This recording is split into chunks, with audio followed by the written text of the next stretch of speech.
Welcome, Joe, from Joe Hertler and the Rainbow Seekers. Thanks so much for joining us today. Yeah, thanks for having me, Jenny. Of course. So, for those that might not know your band, the sound, how would you describe your vibe and your sound to an audience that maybe hasn't met you yet? Our sound and vibe, we're pretty celebratory. It's a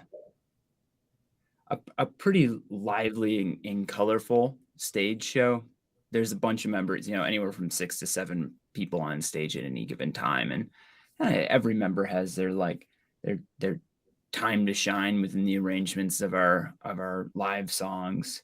As far as sonically, we kind of jump around a little bit. We've always been a multi-genre band and have gone through like a couple phases throughout the course of our career, but I think the easiest way to describe it is to compare us to some other bands, and it's sort of a weird mix of like Death Cab for Cutie with like the Flaming Lips and Jamiroquai.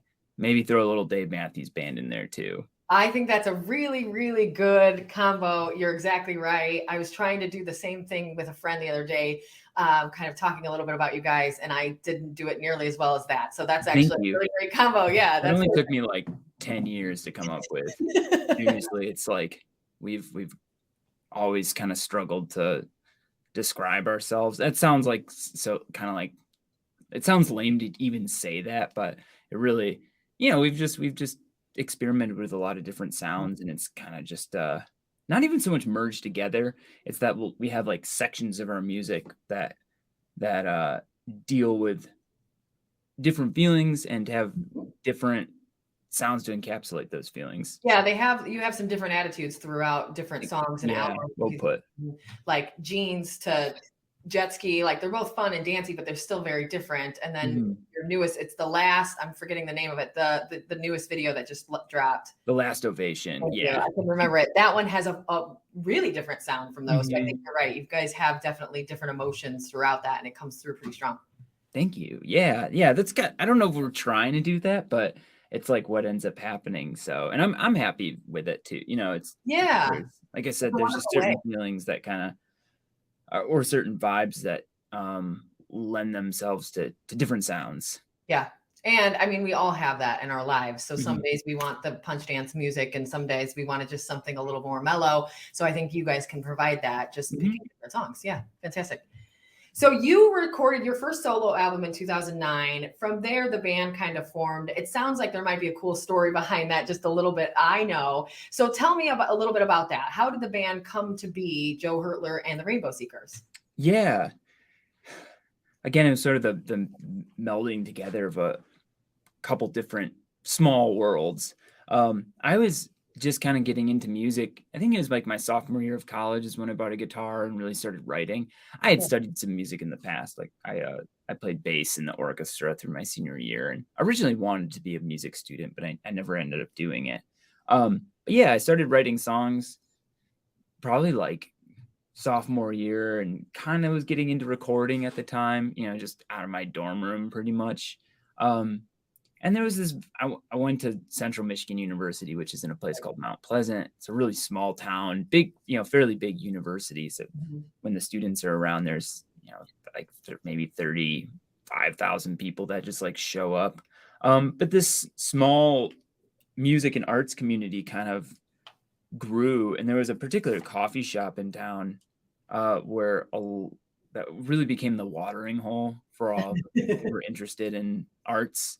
And I was playing at this coffee shop doing their open mics. They just had like a weekly open mic or whatever. And I had a communications class with a girl who ran the open mic, and I sort of had like a crush on her at the time. I did like a speech in this communications class about like, I just bought a guitar. I'm trying to figure out how to play it. I don't really remember what it was about, but she invited me out to start playing. And that's kind of how I like started performing. And through that coffee shop, I met Micah and Ryan, my keyboard player and guitar player. And, they've been, founding members of the band. Right. And yeah, just, they actually both had their own bands at the time, but yeah, just over the years, they started playing to my music. We started working on music together. And there's another university right next door called Michigan State University. Okay. I was going there all the time. They also had a very similar thing going on with just like a student-run arts community. And we, there was a lot of cross-pollination there. And it was literally just like going to MSU to like party with my friends that I met. The other half of our founding membership, and they were also in another band. And all of our collective individual projects got booked for this event on New Year's. I think in 2011, maybe. Okay. Crazy long time ago. We shared a hotel room together to save money. I love it. Yeah, I think I was opening this festival, and I was like so pumped about it at the time. It was called Mitten Fest. It was like a pretty like hip thing at the time in like the Michigan folk community. But yeah, we shared this hotel together, and they've kind of been my best friends ever since. So yeah, weird how that works. And we've had membership changes, but everyone's still kind of very much like involved in some capacity or nothing. So and you can see on the stage, like cool. You guys love each other. You guys get along. Like it's just the stage presence you guys have as a whole is a lot of fun, and I think that's why it's that history and that piece of kind of combining all of those different musicians, and getting them all together. It's awesome. Yeah, we were just friends, for a long time, and it just sort of slowly became a thing. And I don't think we didn't really take it seriously in any capacity for. It seemed like probably 4 or 5 years before it even seemed like it, like, oh, this could be a thing. Yeah. Maybe we should like really like take it seriously. Yeah, buckle down and yeah. So incredible. I'm grateful for how things worked out. And I see you guys online a lot, obviously, and I noticed, are a runner a bit, yes? Yeah. Yeah. So tell me a little bit about how you got into running, and was that along your band? Has that been forever, or is that within the last few years? And what made you get into running? Yeah, another, just one thing after another, really. I've only been into like fitness stuff for maybe like, I guess like 2 years now. Okay. I was in Nashville. We were working on our new record, and one of my partners down there, just before sessions, we'd go to yoga, and I was like much heavier. It's like 80. I don't know. I was probably like 80 pounds heavier at the time. Okay. No, it did not give two craps about any sort of fitness ever. Was admittedly like fairly content as just like a chubby guy since day one. But I remember thinking like, wow, yoga's fun. I really liked it. And and over the next couple months, I started really kind of getting more serious about it. And I went through this breakup, like a really crappy breakup. And that's really when I like buckled down. It was like the one thing during this like few month period of everything just like sucking. That's how breakups go sometimes. That was just like a break. And at some point, I don't know, I just like went for a run randomly. This was probably about a year ago. And I just was like, I don't know, it's just freeing. It's It's like a very meditative thing. I don't listen to music or anything. It's just kind of like frees the mind and lets me kind of, it's like almost like I'm running through my thoughts more than I'm running over the ground. Yeah. It kind of was like freeing creatively too. And I just kind of, running's addictive, but it's also like terrible for your body if you're trying to like pretty hard on it. Yeah. Get in shape. I recommend maybe trying some other things before you just jump right into running. But yeah, it's just been awesome. So yeah, I kind of alternate between running and yoga and like just like general gym stuff. But and it allows me to just eat like a fool. So also eat Pop-Tarts all. When you're a runner, you just like eat garbage because you're just like carbs, sugar, give me energy. Starving and I need it. Yeah. I don't recommend that either, but it is a thing. So that's awesome. It's good to see. We have some runners. I'm a little bit of a runner, not huge distance anymore, but same thing. Kind of love it for the release that you get from it. And for me, weightlifting or running and a little bit of meditation and yoga. But I agree. I think it's just that if I'm having a rough day, just take a walk, take a run, and it's just, you feel better. And I completely agree. That's cool that you guys are thinking that very same thing and just providing something, an outlet for yourself. It's very powerful. And some of the other guys in the band run too. So, and like, especially on tour, it's hard to like, find a gym or, you know, Yeah. yoga shoes are expensive, but like running, you can just like throw on your shoes and just go run for 20 minutes or Yeah. whatever. And yeah, it's as someone who had zero interest in like fitness, I mean, it kind of blows my mind. And I feel very lucky. And Yeah. for anyone who's like, gosh, you know, I want to lose weight, I want to get into that stuff. Like, yeah, I think the most important thing is just like find the fun, experiment with different things, and you know, sort of consider like weight loss and health is like more of like a byproduct of you just like having found a new hobby that you enjoy, because there's so many different ways to just improve your health without all that much effort. Sorry, this is my cat, Sock. Hello. Adorable. She was born on at the foot of my bed on Mother's Day, like 2.5 years ago. Oh my I God. adopted her mom, who was pregnant. Did you know she was pregnant? No, I just thought she was getting bigger. It's like, This is what? exactly, yeah. This is why I have 4 cats, is that I adopted a cat that was pregnant and I didn't know. No way. Yeah. For Yeah. real? Yeah. We adopted a cat. It was, you know, one of the Facebook group things where somebody was like, I got to get rid of this cat. It's fighting with my other cats. It wasn't fighting. So we adopted it quickly, and we were looking for a new cat anyway. And we kind of buckled down and wanted a little bit of a pet responsibility, but not a dog. So we got the cat, and yeah, same thing, got really big, and we're like, oh no, took her to the vet. She was pregnant, and now I have 4 cats, like a somewhat of a cat lady. Isn't it so insane? Just like that whole process. It is. Like, I had no idea, and it's quick too. yeah. You don't have time for that. It was this all happened during COVID, and I sort of adopted her because like, I mean, my girlfriend at the time was just like, well, you're gonna be home all the time now, like maybe we should get a pet. And I was like, oh, okay. And she found a cat. It was like a barn cat at her mom's house, and so sure, we took it.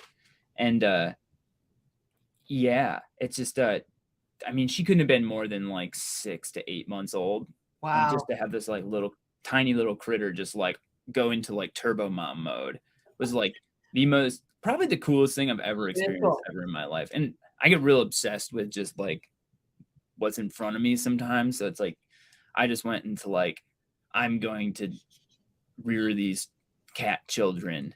and it was just like such a great thing to like be completely obsessed with in the midst of like not even knowing if like my career is going to be there when the pandemic ends. So it's just like such a cool thing to focus on, and you know, it's beautiful. Yeah, one of the most beautiful things I've ever seen. It is. It's incredible, just the natural reaction you see. Mm-hmm. So talking a little bit, you mentioned you're not knowing if your career was going to be there after the pandemic. Obviously it is. Yeah, things worked out. So yeah, they worked out pretty darn well. So tell us a little bit about the tour that you guys are just kicking off a tour. Tell us a little bit about what size that is, what that looks like, where people can find you upcoming. Kind of fill us in. Yeah, we're doing I mean, it's not like a full US tour. It's like a month long, maybe 5 weeks. So not the longest, not the shortest. And you guys are in a ton of places, I noticed. Like Indy to like Utah to, you know, just day after day. It's pretty intense. Yeah, one of the things you get to look forward to when you're like a working band. We're not like some super huge band, but we make a living doing this and have a fairly dedicated following. And one of the things when you're like in like our world of like working bands is sometimes the routing is like all over the place. So there's a lot of zigzagging, some long drives. But this tour is kind of cool because we're just visiting some cities that we haven't been to before, like Portland, Maine, which I'm sure is gorgeous. And there's a lot of these like really the reason we're doing some of them is just because of radio stuff. They might have a label that's interested in, or excuse me, a radio station that's interested in playing our stuff, and so we're coming through to do a show and talk to the station. But it's a lot of the cities we're going to are like these really kind of like niche American cities that have a very strong identity and geographical features. So I'm looking forward to it. It should be a fun, I agree. moderately sized tour. Okay. And so you've been on some tours before. A lot. Yeah. Yeah. So do you have kind of a favorite venue, a favorite memory, something like that that's happened on your tour history that you want to tell everybody about?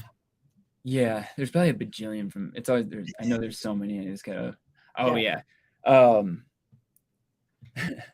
we actually didn't play a show. We were supposed to play in Salt Lake City for I think it was the national snowboarding competition. And we were posted up in this really nice hotel at the Park City. Okay. Just like treated us very well for it. But there was so much snow that the event got canceled, which like Park City gets a lot of snow. They get like super dumped on every now and then.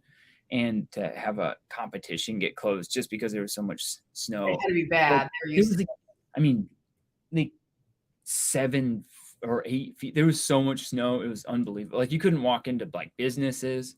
But we shared the hotel we were in, at least on our floor. The Canadian national team was there. I think a couple other countries had teams in this particular hotel. Okay. And it was just like catered the whole time. So we got to like hang out with all these pro snowboarders who like traveled from all over the world with their, with their Olympic teams really, and couldn't participate. Some of them you couldn't even like go out to the hill. There was so much snow. Wow. But yeah, we ended up taking like this really epic hike. Got some snowshoes, and they had some like lifts open. Actually, I don't think we took one. I think we walked up like probably a couple thousand feet of elevation and walked back down. It was this massive journey of like finding snow wells and creepy stuff. And yeah, it was just absolutely beautiful. And just to have you get to the top of one of these ski hills how incredible. See the town with its lights on, just like glowing under this like shield of snow. It was a really good day. That's fantastic. And way to turn it around too. Yeah. Yeah, it was just fun. I mean, there's nothing you could do. Like sometimes when shows get canceled and like that, it's like, whatever, let's you don't often just get like a vacation day. So sometimes I get excited for when that happens. When chaos strikes and something cool comes of it. It's the old school. We used to have snow days, and now they have oftentimes e-learning days. And so we always kind of joke similarly, like we were one of the last generations to actually get a realistic snow day that you could be excited about. So gosh, I never even thought. I used to be a teacher, but I never even thought about that. Yeah, they probably don't get snow days. Yeah, I think, well, and where we're at, so our office is here in Valparaiso, Indiana, and it's kind of north, right by the lake. And they just recently, they've been doing e-learning days instead. And just recently they actually on purpose and they literally called it an old school real snow day. Good. And so it was just no work, everybody take the day off and go have fun. And it was really awesome. You gotta bring that back from childhood. Yeah. Yeah. Oh my God. When I was student teaching, like there was like a tough winter, but you're working like 18 hours a day, lesson planning. I mean, it's horrible. I mean, it's just like a residency for anything. It's really intense and you don't get paid for it. But the snow days saved me. Like miracle snow days happened.